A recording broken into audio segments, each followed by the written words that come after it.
Ya, inilah segmen Hot News dengan informasi terpopuler di situs cnbcindonesia.com. Kita ke informasi yang pertama. Pemirsa, sebuah serangan Israel menewaskan seorang pria di Suriah Selatan. Insiden ini terjadi sehari setelah inkursi baru Israel di wilayah tersebut menuai kecaman dari Damaskus. Melansir dari laporan AFP yang mengutip kantor berita sana, serangan ini dilontarkan di sisi garis gencatan senjata dataran tinggi Golan yang sebelumnya dikuasai Suriah. Akibatnya satu orang pemuda tewas. Pada hari Senin, Kementerian Luar Negeri Suriah mengecam apa yang disebutnya sebagai inkursi militer Israel di dekat Beijing. Kementerian tersebut mengatakan bahwa Israel mengerahkan pasukan yang terdiri dari 11 kendaraan militer dan sekitar 60 tentara yang merebut kendali atas sebuah bukit strategis di kaki Gunung Hermon. Kementerian itu mengecam inkursi Israel sebagai pelanggaran terang-terangan terhadap kedaulatan Suriah. Militer Israel menyatakan pada hari Minggu waktu setempat, pihaknya telah melakukan beberapa kegiatan pekan lalu di Suriah Selatan untuk menemukan senjata dan menangkap para tersangka. Sejak penggulingan Assad, Israel telah menduduki sebagian besar zona demilitarisasi yang dipatroli PBB di sisi garis gencatan senjata yang sebelumnya dikuasai Suriah, termasuk puncak Gunung Hermon, puncak tertinggi di kawasan itu.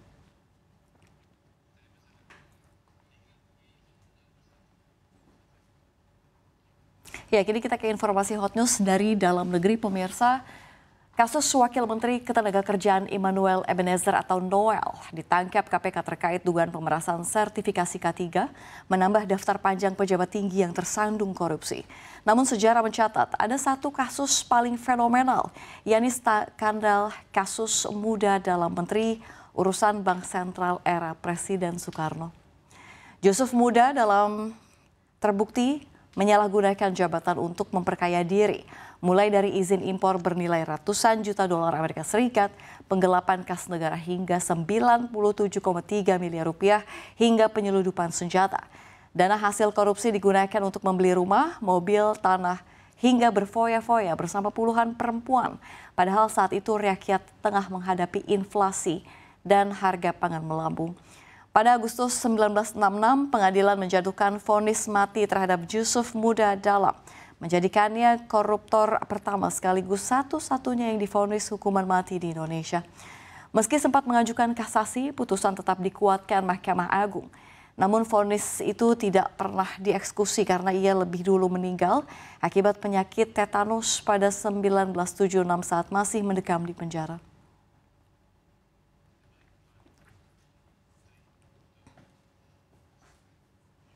Ya, kita ke informasi masih dari dalam negeri. Pemirsa, puluhan ribu buruh dari berbagai wilayah akan menggelar aksi serentak pada Kamis 28 Agustus 2025. Aksi nasional ini dipimpin Partai Buruh bersama Koalisi Serikat Pekerja termasuk KSPI.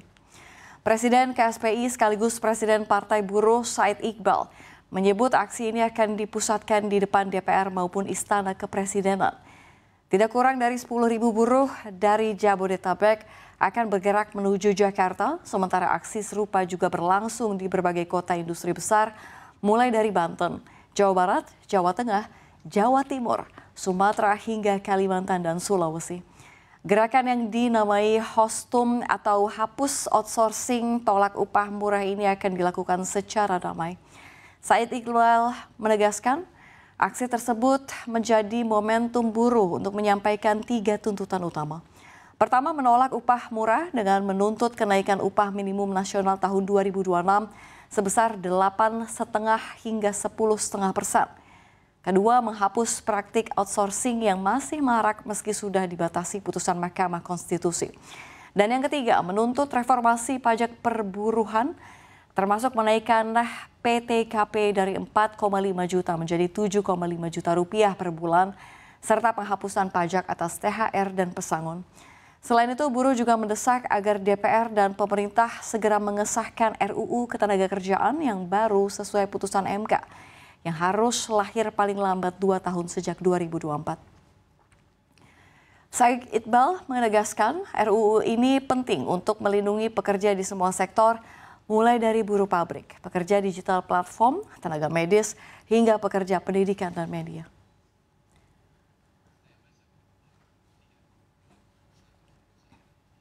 Ya, hot news ini datang dari sektor perbankan rakyat. Ini kalau misalkan kita melihat ya, PT Bank Perekonomian Rakyat Bina Sejahtera Insani atau Bank Binsani resmi melakukan merger besar-besaran dengan 3 BPR sekaligus, yakni BPR Rezeki Insani di Surakarta, BPR Duta Bakti Insani di Blora, serta BPR Bina Harisma Insani di Sidoarjo.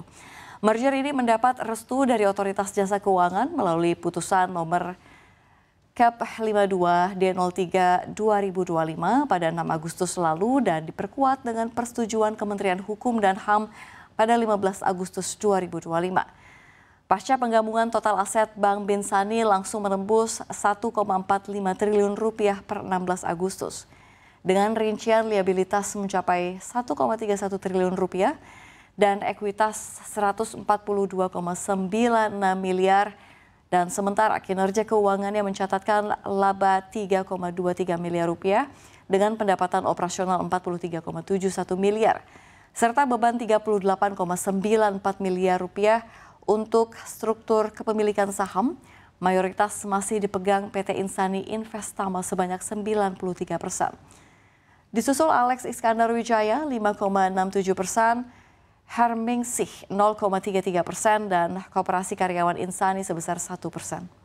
Adapun susunan pengurus Bank Binsani kini dipimpin oleh Direktur Utama Le Yosafat Saputro bersama 4 direktur lain serta Komisaris Utama Wimbo Wicaksono. Kantor pusat berkedudukannya di Karanganyar, Jawa Tengah.